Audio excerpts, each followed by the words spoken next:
ہم کسی قسم کے خوف میں مبتلا نہیں ہوتے کیونکہ ہمارا ڈیش ہمارے ساتھ ہوتا ہے، کیونکہ ہمارا خدا ہمارے ساتھ ہوتا ہے۔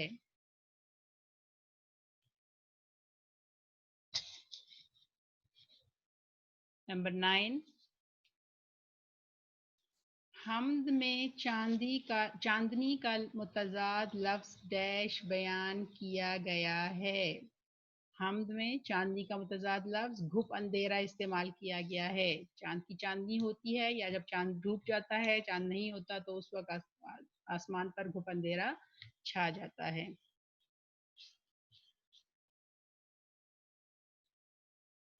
نمبر 10، حمد میں ڈیش کی تعریف کی جاتی ہے۔ یہ تو پہلے ہی لائن میں بتا دیا گیا تھا اور آپ کو پتا ہے کہ حمد میں اللہ تعالیٰ کی تعریف بیان کی جاتی ہے۔ حمد میں اللہ تعالیٰ کی تعریف بیان کی جاتی ہے۔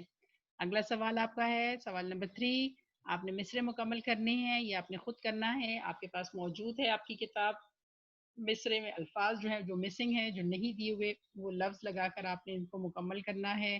رہے پھر بھی قوی جگر میرا، یہ آپ نے خود کرنا ہے اپنی کتاب سے دیکھ کر۔ آپ کو نظم پڑھنی ہے اور یہ مصرع دیکھنا ہے کہ اس مصرع یہ کہاں پہ ہے، اس کے بعد آپ نے اس کو فل کر لینا ہے۔ اگلا سوال نمبر 4 ہمارے پاس ہے۔ ہم کے مطابق کالم الف میں دیے گئے الفاظ کو کالم ب سے کے متعلقہ الفاظ سے ملائیں۔ یعنی یہ الفاظ نظم میں کہاں ایک دوسرے کے ساتھ استعمال ہوئے ہیں، تو یہ کالم الف کے الفاظ ہیں: سفر، چاندنی، پرانا، قبرستان، شب، آسمان، سحر۔ اور کالم بے میں آپ کو الفاظ دیے ہوئے ہیں: کھنڈر، مرگھٹ، سمندر، انگارے، شام، تارے اور گھپ اندھیرا۔ تو یہ آپ کے الفاظ جو ہیں یہ کہاں کس کے ساتھ استعمال ہوئے ہیں؟ سفر کے ساتھ ہوا ہے سمندر، چاندنی، گھپ اندھیرا، پرانا، کھنڈر، قبرستان، مرگھٹ، شب، انگارے، آسمان، تارے، سحر، شام۔ یہ وہ الفاظ ہیں جو حمد میں ایک دوسرے کے ساتھ استعمال ہوئے ہیں۔ آپ نے ان کو آپس میں ملا لینا ہے۔ اگلا سوال آپ کا ہے سوال نمبر 5۔ اس نظم کے کون کون سے بند میں ردیف استعمال ہوئی ہے، اس کی نشاندہی کرے۔ ردیف یہ ایک نئی چیز ہے آپ لوگوں کے پاس۔ ردیف جو ہے وہ لفظ جو جوں کا تو دہرایا گیا ہو۔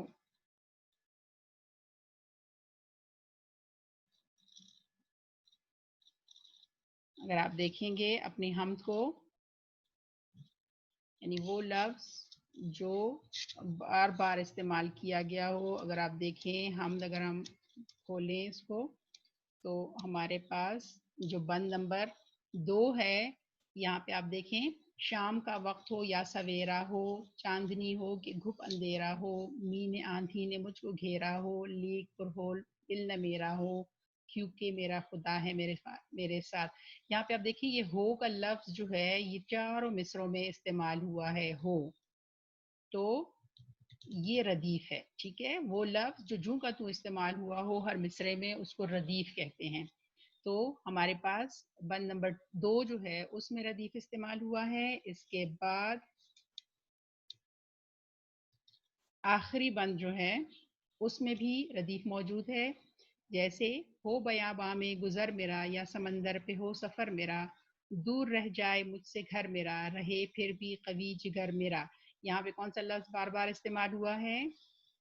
میرا۔ وہ لفظ جو بار بار استعمال ہوا ہو اور جوں کا تو دہرایا گیا ہو وہ لفظ ردیف کہلاتا ہے۔ تو یہاں پہ آخری بند جو ہے اس میں بھی میرا کا لفظ استعمال ہوا ہے بار بار، اس لیے ہم کہہ سکتے ہیں کہ بند نمبر 2 اور بند نمبر جو ہمارا آخری بند ہے اس میں ردیف موجود ہے۔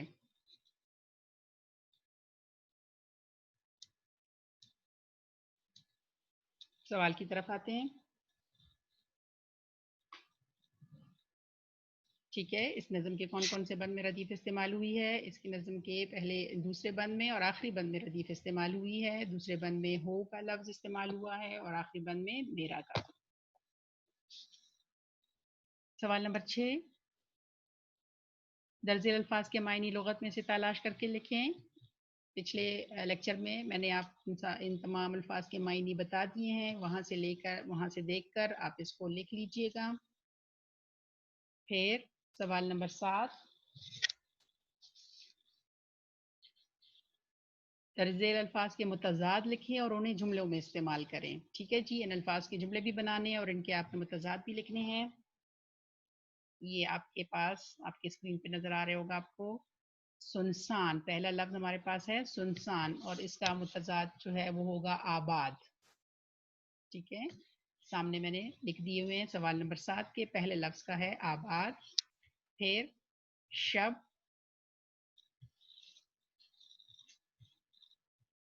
شب کا متضاد ہے روز. آپ اس کو کتاب کے اوپر پینسل سے انہی الفاظ کے اوپر لکھتے جائیں. اندھیرا، اجالا. سفر، قیام.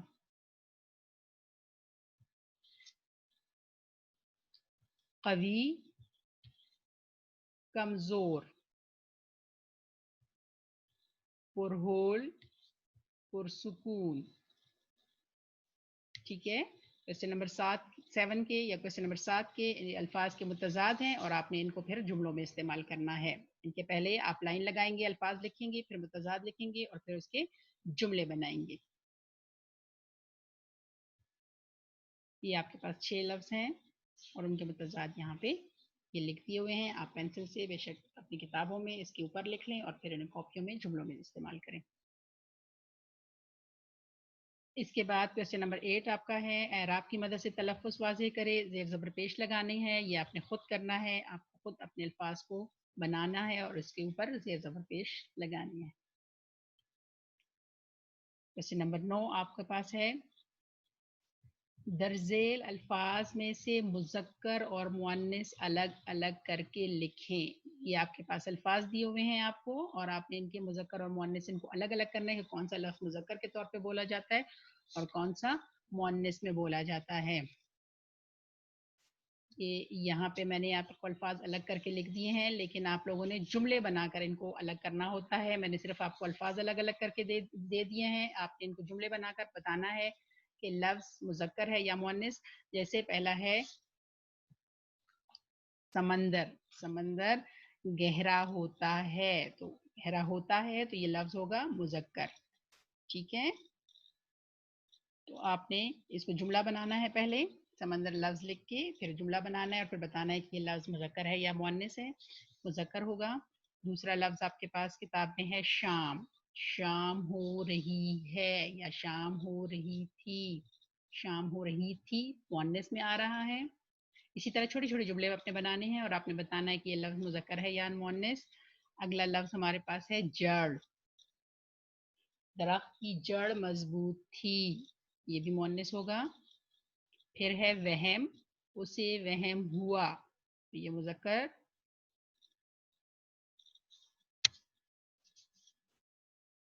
مرگھٹ بیابان تھا یا مرگھٹ خوف زدہ، مرگھٹ سے خوف آتا ہے.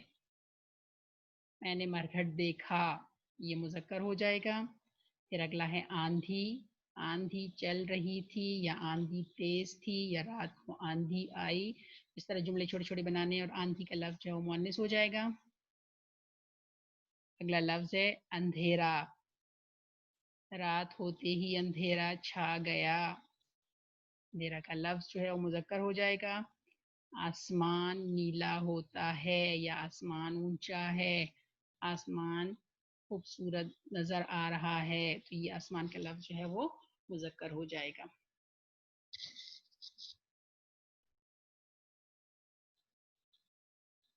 یہ آپ کا کوشچن نمبر 9 ہو جائے گا.